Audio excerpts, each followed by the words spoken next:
Alsyad Ahmad yang katanya masih juga saudara dan sepupu ya dari Raffi Ahmad mengajukan permohonan isbat nikah sekaligus cerai talak di pengadilan agama Kota Bandung kalau tidak salah. Apa bisa permohonan isbat itu diajukan kok setelah dia sahkan terus dia menceraikan kan gitu ya?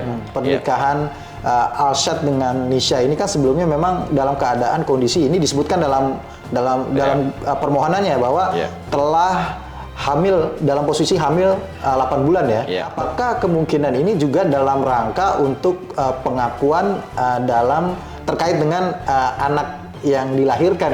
Ini untuk menentukan dulu pertama proses pernikahan dan perceraian, setelah itu nanti baru nanti terkait dengan masalah asal usul anak.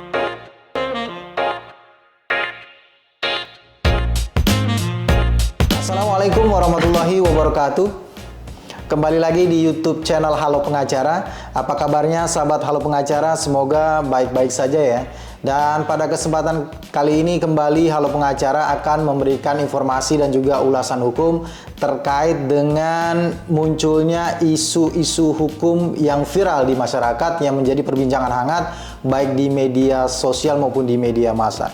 Bersama Bang Nasrullah Nasution, pada kesempatan kali ini kita akan memberikan ulasan terkait dengan munculnya isu hukum terkait dengan Alsyad Kausar Ahmad, ya, sepupu dari Raffi Ahmad yang katanya mengajukan permohonan isbat sekaligus cerai talak di Pengadilan Agama Bandung terhadap Nisa Ashifa ya.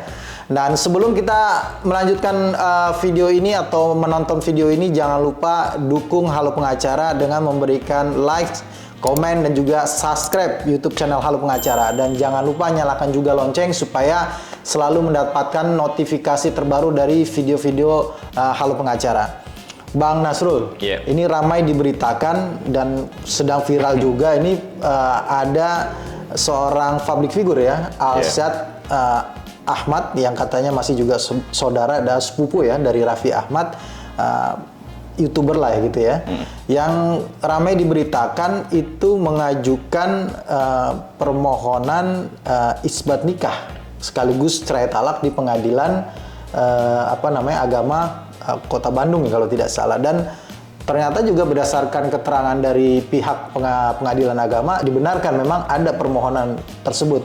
Nah, katanya juga berdasarkan berita yang beredar itu perkaranya sudah putus Bang dengan putusannya nomor 5361 ya Bang, tanggal 2 Desember 2022 gitu. Ini terkait dengan isbat nikah sekaligus cerai talak gitu.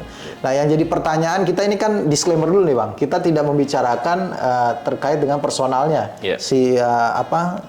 Alsyadnya ataupun Nisanya, tapi ada isu hukum yang muncul terkait dengan isbat nikah nih Bang. Ya kan kabarnya mereka berdua ini kan melakukan pernikahan secara Islam sebelumnya ya, pada tanggal 30 September kalau tidak salah itu 2022. Kemudian selang beberapa bulan sekitar bulan November mengajukan cerai talak nih si Alsyadnya, yang dikabarkan bahwa sebelumnya itu bahwa ada si Nisa ini telah hamil duluan gitu ya, karena di permohonannya disebutkan gitu, di dalam putusannya disebutkan bahwa telah berpacaran kemudian telah hamil 8 bulan baru dinikahkan. Nah, pertanyaannya adalah apakah pernikahan yang dilakukan secara agama, dalam hal ini secara Islam, itu menurut undang-undang perkawinan itu sah? Ya, terima kasih Bang Heri ya.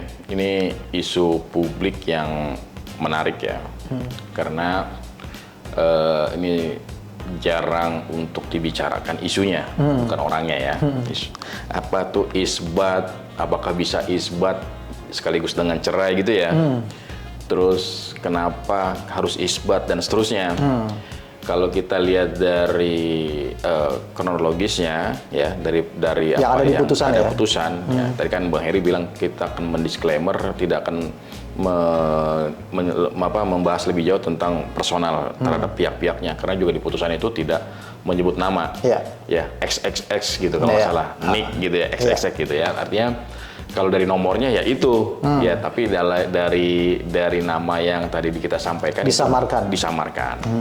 Jadi memang ya ada pernikahan kalau biasa umum di publik itu di masyarakat pernikahan bawah tangan.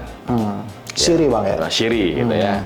Siri. Padahal kan kalau siri biasanya buat nenek-nenek ya. Iya, dikunyah gitu ya bang ya? Kunyah gitu ya. Tapi ini siri bang. Siri, oke. Diam bang artinya bang, diam-diam gitu. Diam ya.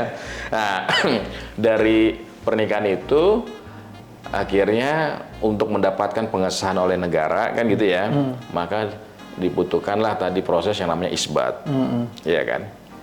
Kenapa itu diperlukan? Tentunya untuk mencatatkan atau menguatkan terhadap pernikahan yang tadi syiri tadi atau pernikahan bawah tangan tadi, gitu ya, sehingga dia memiliki kekuatan secara hukum negara. Tapi secara undang-undang perkawinan seperti pertanyaan tadi yang kita sampaikan, apakah perkawinan yang dilakukan secara agama yang dilakukan oleh Arsyad dengan Nisa itu sah secara hukum, bang? Ya kalau secara hukum agama sah.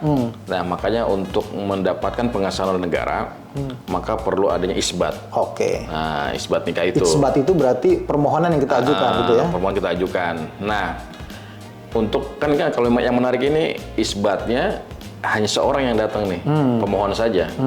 Termohonnya mana nih? Kok nggak nongol-nongol gitu kan? Nah ini menjadi pertanyaan, apakah memang ada atau tidak kan gitu kira-kira. Maka ketika hanya satu pihak yang hadir, maka beban pembuktian itu hanya dibebankan kepada pihak si pemohonnya. Sehingga disampaikanlah alasan-alasan atau hal-hal yang bisa membuktikan pernikahan itu pernah ada, bang. Kan gitu ya. Nah akhirnya bisa dibuktikan, dihadirkan saksi, dan disetujuilah isbatnya, bang. Ya, kan kalau tidak salah juga berdasarkan putusan ini juga yang kita baca, itu ada kesepakatan ternyata. Ada kesepakatan. Kesepakatan yang dibuat sebelum permohonan ini diajukan begitu ya. Nah, pertanyaannya lagi, bang, ini kan dia itsbat, ya. Itsbat berarti kan untuk mengakui, mengesahkan perkawinan yang sudah dilakukan secara agama kan, ya, bang ya. Betul. Nah, yang pertanyaannya adalah, apakah memang dimungkinkan itsbat itu sekaligus cerai? Artinya itsbat dalam rangka perceraian itu dimungkinkan dalam satu permohonan yang diajukan dalam hal ini oleh Arsyad ini, bang? Ya, tadi yang kita lihat kalau dari secara putusan, bang ya, secara putusan ini kedua-duanya dilakukan secara bersamaan. Ya, permohonan isbat sekaligus juga perceraian. Jadi dua-duanya ini diajukan dalam satu permohonan dan disetujui oleh majelis hakim. Di mana isbatnya diterima dan cerainya pun diterima, gitu. Nah, apakah yang menjadi mendasarkan hal ini bisa terjadi? Tentunya kalau kita bicara putusan, ya, bicara putusan ini ada beberapa hal yang diatur dalam regulasi atau peraturan itu memungkinkan untuk diajukannya permohonan isbat. Nah, yang menarik adalah apa bisa permohonan isbat itu diajukan kok setelah dia sahkan terus dia menceraikan kan gitu ya. Ya ini untuk hal-hal untuk mengantisipasi atau hal-hal berkaitan dengan masalah yang timbul selama dalam pernikahan yang pernah ada, kan gitu ya. Entah itu anak kah, entah itu adakah harta bersama kah, atau hal-hal lain yang berkaitan dengan itu semua, sehingga itu bisa di apa namanya ini jadi dasar gitu, Pak. Ya, jadi dasar. Landasan hukum, kedudukan hukum untuk aksi selanjutnya begitu ya. Iya, kira-kira begitu. Mungkin juga dia akan mengajukan perceraian kalau nggak pernah ada isbat. Iya, betul. Kan gitu. Ya karena ada isbat. Asal usulnya apa gitu kok tiba-tiba cerai karena nggak ada harus disahkan dulu nikahnya baru cerainya diputus begitu ya, Bang. Bang. Nah, ini juga, Bang. Kita kan sebelumnya kalau tidak salah pernah membahas terkait adanya SEMA nih ya. SEMA bahwa yang mengatakan tahun 2022 yang dikeluarkan tanggal 12 Desember itu mengatakan bahwa alasan perceraian itu sedapat mungkin dipersulit gitu ya, Bang ya. Untuk alasan perceraian misalkan dengan alasan dia terjadi pertengkaran terus-menerus gitu, sikok gitu ya. Itu harus ada terbukti bahwa dia telah terjadi pertengkaran itu 6 bulan ya 6 bulan. Atau 6 bulan sudah pisah tempat tinggal begitu ya. Nah, jadi pertanyaan ini kan kalau kita baca putusan ya, kembali kepada putusan, kita nggak mendasarkan pada berita-berita yang muncul gitu ya. Berdasarkan putusan kan di sini disebutkan dia menikah secara agama itu kan 30 September kalau tidak salah ya, September. Tapi dia mengajukannya di bulan mengajukan isbat sekaligus cerainya di bulan November, Bang. Ada rentan waktu antara 1 sampai 2 bulan saja gitu. Apakah memang ini kemudian apa yang menjadi dasar hakim itu memutus sehingga ini terbukti gitu bahwa sudah tidak bisa dirukunkan lagi nih rumah tangganya begitu, Bang? Ya karena gini, pertama kalau kita lihat dari putusan itu alasannya kenapa akhirnya disetujui perceraiannya karena ada pertengkaran yang terus menerus katanya gitu ya.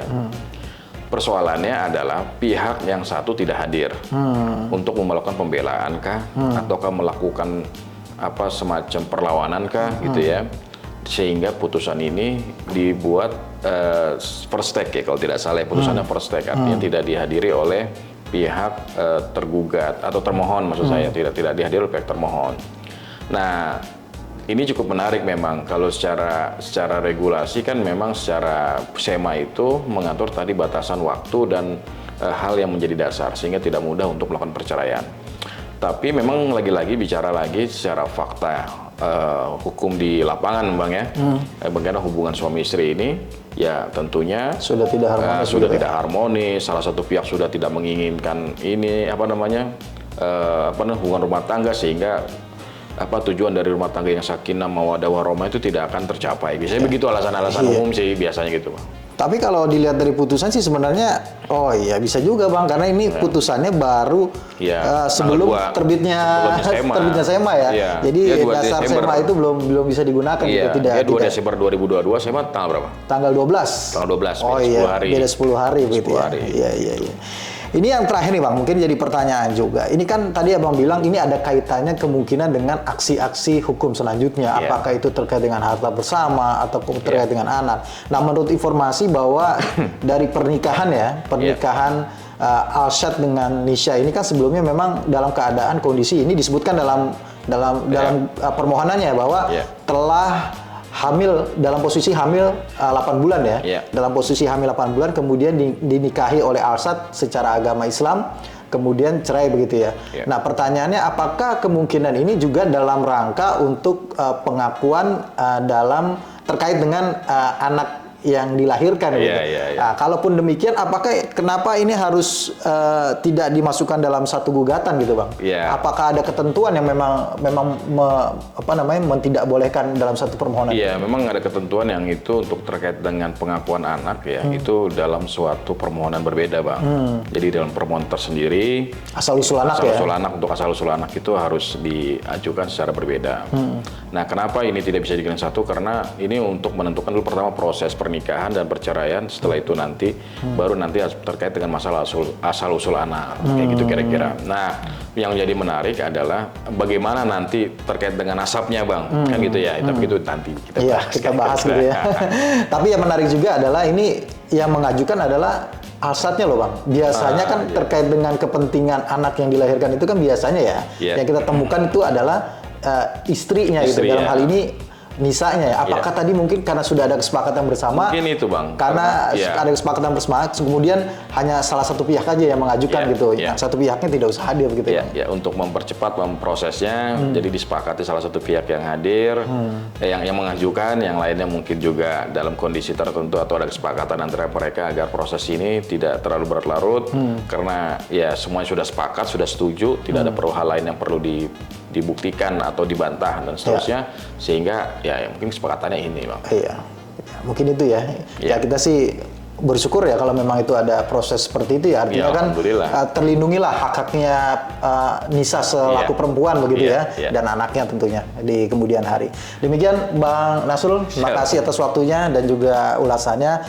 Terima kasih juga kepada sahabat Halo Pengacara yang sudah menyaksikan video ini sampai dengan selesai. Jangan lupa dukung terus Halo Pengacara dengan memberikan likes, komen, dan juga subscribe YouTube channel Halo Pengacara. Dan jangan lupa juga nyalakan lonceng supaya selalu mendapatkan update video-video terbaru dari Halo Pengacara. Terima kasih sekali lagi. Salam Halo Pengacara. Assalamualaikum warahmatullahi wabarakatuh.